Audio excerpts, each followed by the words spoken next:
tayo abot cave. Alright, so asa na kaya yung cave yun? Eto, lapit tayong konti. Yun. So ewan ko kung pwede tayo lumapit dyan, pero parang tingnan natin kung pwede, di ba? Anyway, ayan, dito ko nakita may homestay. So hindi pa natin naman presyo. Hopefully mas mura kasi yung down per kilo lang. Ayan, may down per kilo. So magtatanong-tanong muna tayo. Okay. Ay, nakasilaw pala yan. So magtatanong-tanong muna tayo para malaman natin. Parang mukhang ito na eh. Kaya ano ko lang kung secure yung parking ng motor. Ayan. So, andito tayo kay sino yun? Nawala. Rosario's Restaurant. Rosario's Restaurant. Ayan. Dito sa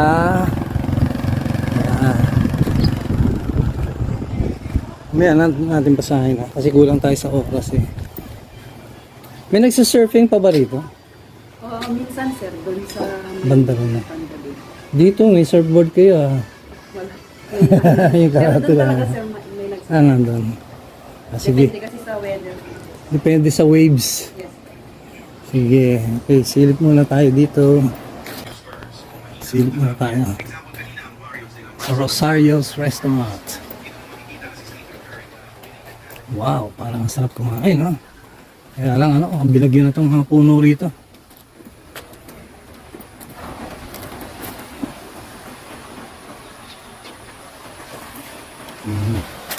Kalmado ang waves. Kalmado siya rito.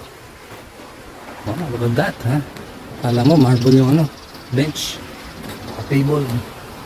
So we look around and take a look pa more. Excuse me. Oo. Pagka gusto mong magtago sa sa gulo, peace of mind, andito ka lang, pinapanood mo yung alon, lumahampas sa bato. Ang sarap.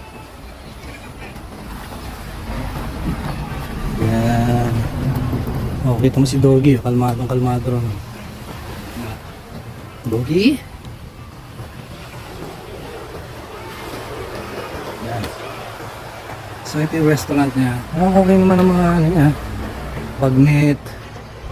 Ano nga ba? Mga silog. Meron.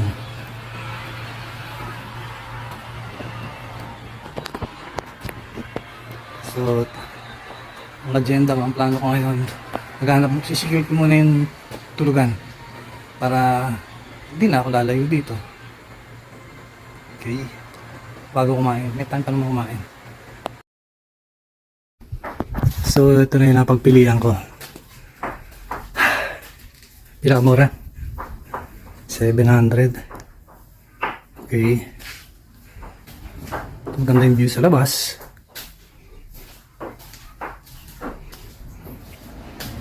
Yan.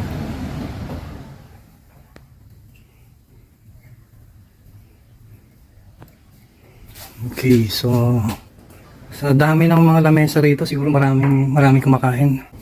Hindi naman dadami ng ganito to kung hindi in demand, di ba? So, ganun ang mangyayari. And as for me, tayo lang ako ng luto. Chop suey. Alright. Ayan, ito yung homestay ni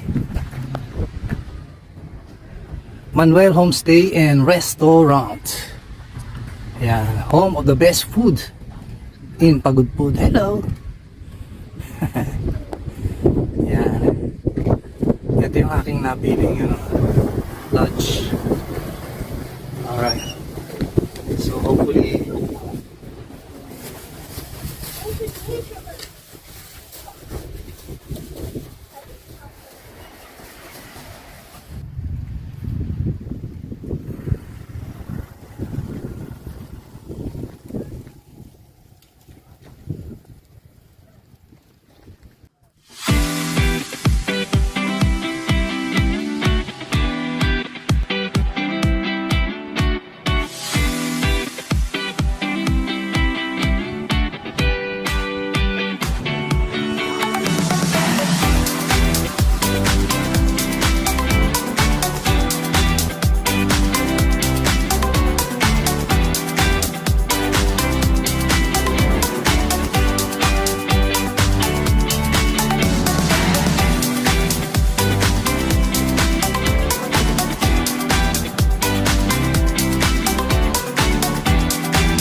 Kaso hindi pala hindi pala chop suey.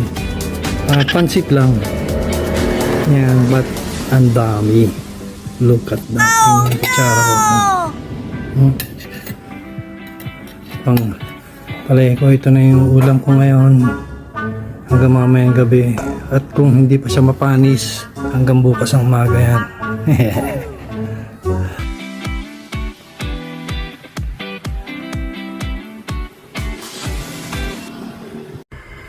Tahimik ang pagudpod ngayon. Okay. Doon, kahit may ilaw, parang wala akong naririnig eh. Ayan o. Tapos pati yung tubig dagat. Parang tahimik lang siya. Ayun. Si Rain ng buwan. Ayan.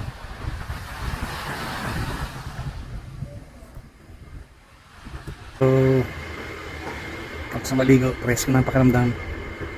Relax na.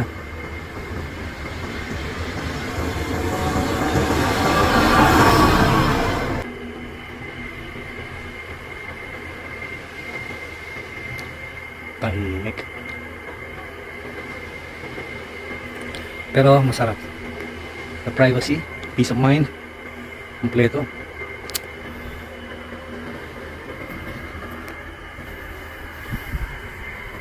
Kalmadong-kalmado yung alon. Sabi nila Sabado Linggo raw medyo masaya dito.